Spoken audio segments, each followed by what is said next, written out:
एक वैश्या, नाम है पिंगला, बहुत सुंदर है, बड़े बड़े राजघरानों में उसकी चर्चा है। सुंदर इतनी है कि कोई बड़े से बड़ा ज्ञानी भी अगर उसे एक बार देख ले तो उससे मिलना चाहता है, उसके साथ रहना चाहता है। इतनी सुंदर, बड़े बड़े तपस्वी भी भ्रष्ट हो गए उसके पीछे। समय परिवर्तनशील है मेरे भाई बहन, समय बदलता रहता है। और एक दिन समय बदल गया, और क्या विचित्र समय बदला कि वो जब जवान थी तो इतनी सुंदर थी, और जब वो बुजुर्ग हुई तो एक दिन वो श्रृंगार करके छज्जे पे खड़ी थी इस चक्कर में कि कोई आए, मुझे मिले, मेरी बात सुने और मेरा कार्य हो। सुबह से शाम हो गई, शाम से अंधेरा हो गया, रात हो गई, किसी व्यक्ति ने उसकी तरफ देखा तक नहीं। क्यों? कि जो जवानी का समय था बुढ़ापे में वो समय नहीं रहा। किसी ने उसे देखा तक नहीं।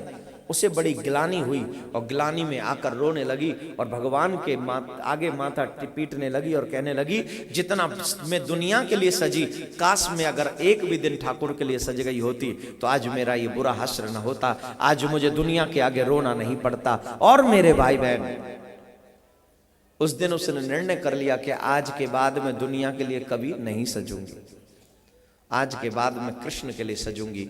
और आप यकीन करें न करें ये आपकी जिम्मेदारी है, लेकिन उस दिन के बाद वो दुनिया के लिए नहीं सजी, वो फिर कृष्ण को सज के तैयार होकर दिखाने लगी। और इतनी सजी मेरे कृष्ण के लिए कि पिंगला नाम की वैश्या होते हुए भी आज वो भागवत में सज गई, और हमेशा हमेशा के लिए उसकी कथा इस भागवत में स्थापित हो गई। जो दुनिया के लिए तैयार होते हैं इनडायरेक्ट वे में वो अपना वध कर लेते हैं, और जो मेरे कृष्ण के लिए तैयार होते हैं वो अपने आप को अमर कर लेते हैं।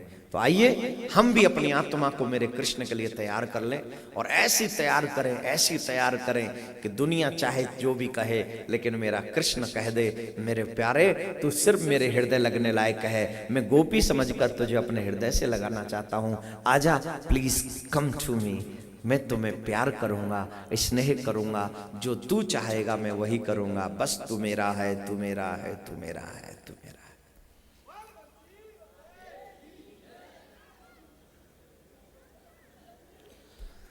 मेरे भाई बहन, अर्जुन को उपदेश दिया, उद्धव को उपदेश दिया, मैत्रेय जी को कहा विदुर को जाके उपदेश सुना देना, और श्री कृष्ण ने अपने स्वरूप को भागवत में विराजमान कराया, और श्री कृष्ण स्वधाम के लिए अचानक से अदृश्य हो गए।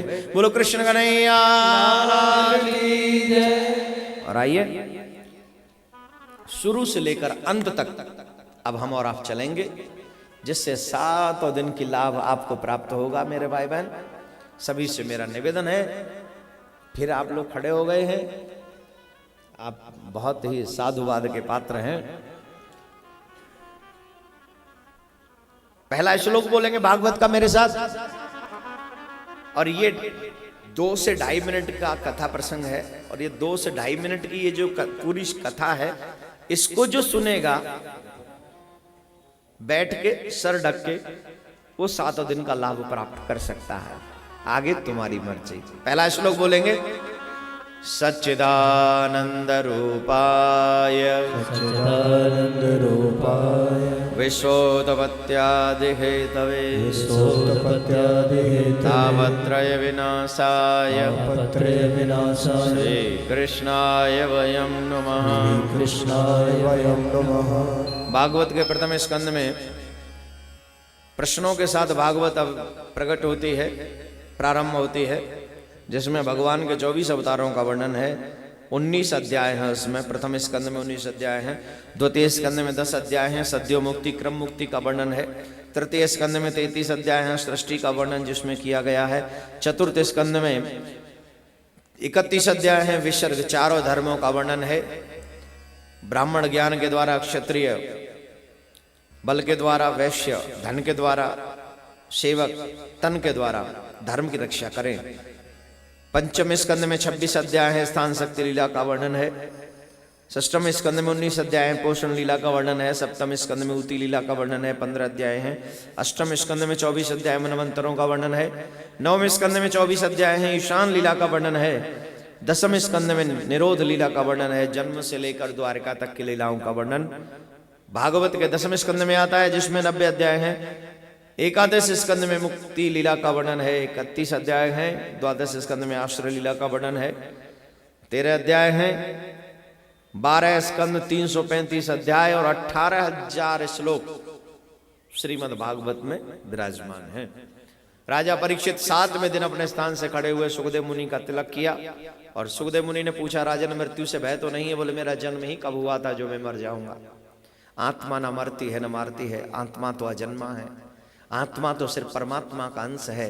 जैसे परमात्मा खंड है वैसे ही आत्मा खंड है। मेरे प्रभु, मुझे मरने का भय नहीं है, मुझे तो मेरे परमात्मा से मिलने के प्रति जो सजगता है उसमें आनंद है। सुखदेव मुनि ने आज आशीर्वाद दिया, भगवान तुम्हारा कल्याण करें, भगवान तुम्हें मोक्ष प्राप्त करावे। और इतना कहकर तक्षक के आने का इंतजार, आज पहला शख्स है जो अपनी मृत्यु के आने का इंतजार कर रहा है।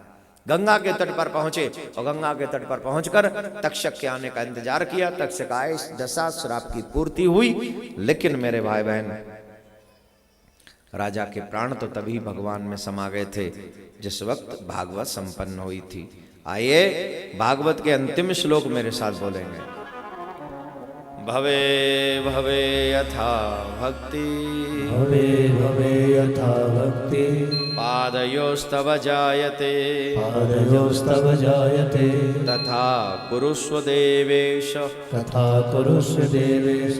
नाथस्त्वं नो यतः प्रभो, नाथस्त्वं नो यतः प्रभो, नाम संकीर्तनं यस्य, नाम संकीर्तनं यस्य, सर्वपाप प्रणाशनं, सर्वपाप प्रणाशनं, प्रणामो दुःख शमनस्, प्रणामो दुःख शमनस्, तं नमामि हरिं परम, तं नमामि हरिं परम। भागवत के अंतिम श्लोकों में वर्णन किया गया है मेरे भाई बहन, कलयुग में जो व्यक्ति तप न कर सके, कलयुग में जो व्यक्ति व्रत न रख सके, कलयुग में जो व्यक्ति पवित्रता का ध्यान न रख सके, ऐसे कलयुगी लोगों को चाहिए कि वो भगवान के नाम का जाप करते रहें। क्योंकि जो जीव कलयुग में भगवान का नाम जपता रहेगा उसका कल्याण होने से कोई नहीं रोक सकता। कलिकाल में सिर्फ भगवान का नाम ही है जो जीव का कल्याण करता है और बेड़ा। एक बात और, जिसके करोड़ान करोड़ जन्मों के पुण्य एकत्रित होते हैं वो व्यक्ति भागवत संपूर्ण सुनने का अधिकारी होता है। और जो जजमान बनकर कथा कराते हैं उनके जन्मों का तो कोई वर्णन ही नहीं कर सकता कि कितने कितने कितने कितने पुण्य एकत्रित होते हैं जब जाकर वो भागवत कथा कराने का अधिकारी होता है मेरे भाई बहन। तो हमें यहां पर लाने वाले बंटी कटारे जी अभी बैठे रहे। अरे भैया देखिए, आज जब तक भागवत जी विदा नहीं होंगी, हमने कल ही बोल दिए थे आपको, हमारे यहां कोई भी अतिथि आता है तो हम उसे विदा करके जाते हैं।